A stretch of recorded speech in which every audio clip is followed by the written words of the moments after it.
가장 거룩한 기도가 당신을 죽이고 있습니다.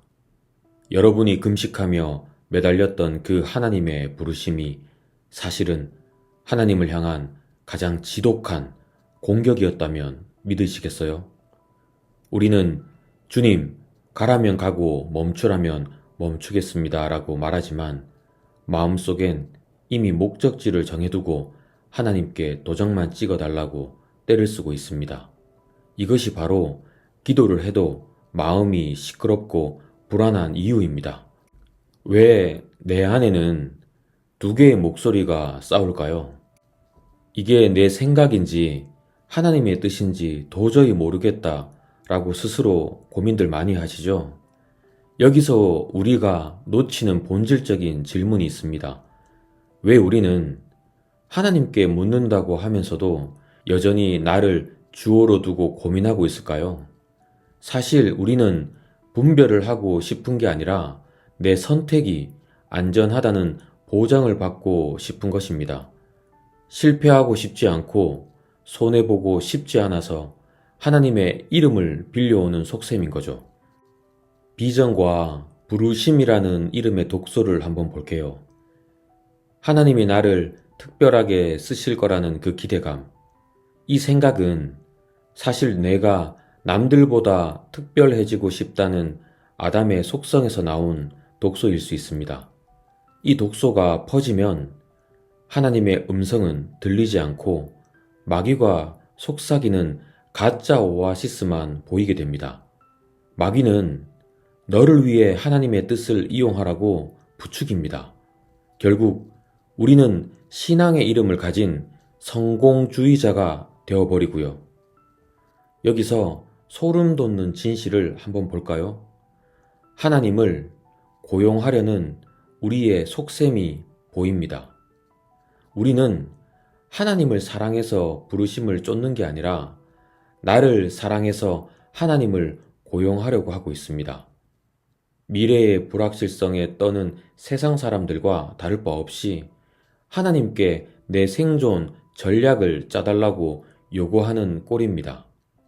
이 뒤틀린 구조를 깨닫지 못하면 우리는 평생 영적인 만성질환에 시달리며 무거운 짐을 지고 살게 될 것입니다. 자아라는 필터가 만들어낸 가짜 복음에 대해서 한번 보면요.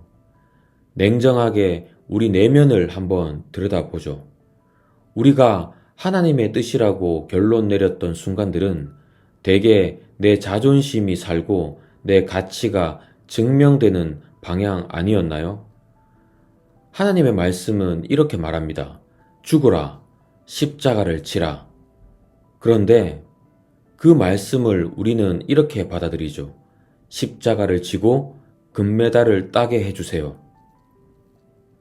종교라는 이름의 하극상이라는 거에 대해서 우리의 안에 있는 옛 사람의 필터는 하나님의 모든 말씀을 자기 중심적으로 왜곡해서 해석합니다. 성경의 선언에는 너는 죽었다. 자아의 해석에는 내가 죽어줄 테니 복을 달라. 내 인생의 임금이 나라는 사실을 내려놓은 적 없으면서 하나님의 음성을 듣겠다고 나서는 것 자체가 모순입니다. 에덴의 거짓말은 지금도 반복되고 있습니다. 마귀는 이 지점을 정확히 파고듭니다. 네가 하나님처럼 될 수 있다고 속였던 그 옛날의 거짓말을 지금도 반복합니다. 하나님의 뜻을 잘 분별하면 너는 신령한 사람이 될 것이고 남들이 모르는 비밀을 알게 될 것이며 결국 너의 삶은 탄탄대로가 될 거야. 결국 우리가 분별에 집착하는 이유는 하나님과 동행하는 기쁨 때문이 아니라 미래에 대한 공포 때문입니다. 하나님은 당신의 비서가 아닙니다. 우리는 하나님을 내 삶의 비서로 전락시키고 그분이 내리는 명령조차 내 입맛에 맞게 마사지해서 받아들입니다. 하나님은 우리 자아의 욕망을 채워주는 도구가 아니십니다. 그분은 우리를 통째로 가져가서 그분의 생명으로 바꾸기를 원하십니다. 이 모든 불통의 원인은 하나님께 있는 게 아니라 여전히 시퍼렇게 살아있는 우리의 고집스러운 나에게 있습니다. 당신은 이미 죽었습니다라는 그 위대한 전환을 생각해 보세요. 복음은 무엇을 해야 할지 가르쳐주는 지침서가 아니라 내가 아무것도 할 수 없음을 선언하는 사형 선고입니다.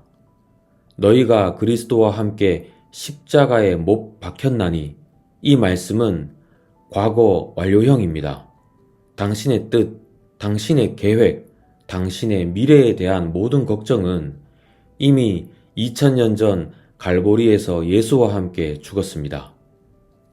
부르심은 미션이 아니라 생명의 상태입니다. 부르심이란 내가 어디로 갈지 결정하는 문제가 아닙니다. 내가 죽고 예수의 생명이 내 삶을 통해 흘러가도록 자리를 비워주는 과정입니다.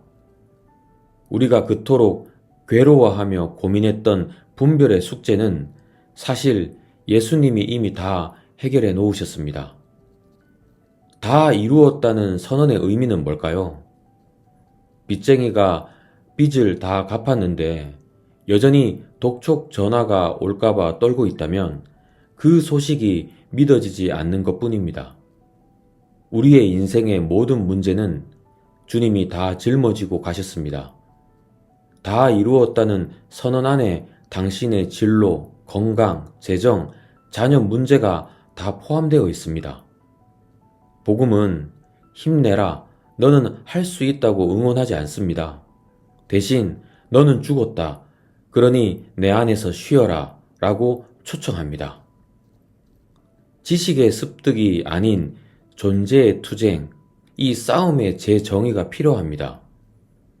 성도에게 남은 진짜 싸움은 어떤 길이 하나님의 길인지 알아내려는 지적인 싸움이 아닙니다.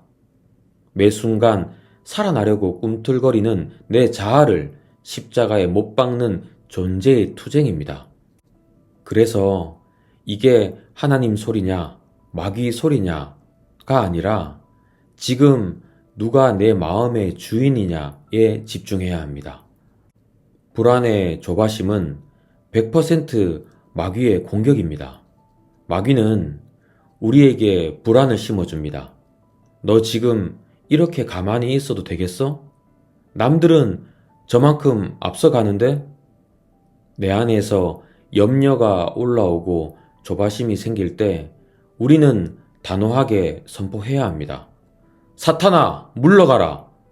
나는 이미 죽었고 주님이 내 생명이시다. 라고 말을 해야 합니다. 이것이 바로 실제적인 분별의 삶입니다. 가지는 뿌리를 신뢰할 뿐입니다. 하나님의 뜻은 신비한 환상이나 음성으로 오는 것이 아니에요. 주님의 생명이 내 안에 충만해지면 내가 생각하는 것이 곧 주님의 생각이 되고 내가 걷는 것이 곧 주님의 길이 됩니다. 나무에 붙어 있는 가지가 오늘 어느 쪽으로 뻗어야 열매를 맺을까요? 라고 묻지 않습니다. 그저 뿌리로부터 올라오는 생명을 받아들이면 자연스럽게 열매가 맺힙니다. 내 자아가 생명의 통로를 막지 않도록 매일 나의 죽음을 확인하는 것뿐입니다. 구명보트 위에서 누리는 평안을 여러분은 아시나요? 세상은 우리에게 구명보트를 직접 만들고 노를 저으라고 강요합니다. 주님은 이미 완성된 구원의 방주에 우리를 태워주셨습니다. 우리는 그 배 위에서 주님이 노를 저으시는 것을 구경하며 찬송하면 되는 존재입니다. 때로 폭풍이 불어도 기억하세요. 그 배의 선장이 누구신지를. 풍랑을 잠재우시는 주님이 당신과 함께 계십니다. 당신의 인생은 성공이 아니라 경험을 위해 존재합니다. 우리가 이 땅에서 사는 이유는 성공하기 위해서가 아니라 하나님이 누구신지, 경험하고 그분의 영광을 드러내기 위해서입니다. 세상 눈에는 실패한 것처럼 보일지라도 주님 안에서 거룩을 이루고 있다면 당신은 가장 위대한 승리자입니다. 사도 바울처럼 내가 죽고 예수가 살면 감옥도 천국이 되고 광야도 오아시스가 됩니다. 이제 이 한 문장의 기도로 충분합니다. 오늘 당신의 복잡한 생각들을 다 내려놓으세요. 주님, 오늘 하루도 주님의 생명이 나를 통해 흐르게 해 주십시오. 나머지는 주님이 책임지십니다. 주님이 이미 다 해 놓으셨으니까요. 이제 안식의 품으로 돌아오세요. 부르심을 찾기 위해 얼마나 먼 길을 돌아오셨나요? 무엇이 정답인지 몰라 떨며 지냈던 그 밤들을 이제 주님의 십자가 앞에 다 묻어버리세요. 내 지혜가 바닥나고 내 노력이 수포로 돌아간 그 자리가 바로 하나님의 부르심이 시작되는 영광의 자리입니다. 당신은 더 이상 하나님의 뜻을 찾으려 애쓸 필요가 없어요. 당신 자체가 이미 하나님의 뜻 안에서 태어났고 그분의 부르심을 입었기 때문입니다. 여러분, 주님이 다 하셨습니다. 신앙은 무거운 짐을 지고 언덕을 오르는 고행이 아니라 주님의 품에 안겨 평안히 잠드는 것입니다. 주님은 당신을 절대로 포기하지 않으십니다. 당신이 주님을 놓아도 주님은 당신을 끝까지 붙드실 것입니다. 그 사랑이 바로 우리의 영원한 부르심이니까요. 이제 마음 편히 쉬셔도 됩니다. 하나님이 여러분과 함께 지금도 계시니까요. 힘내세요. 감사합니다.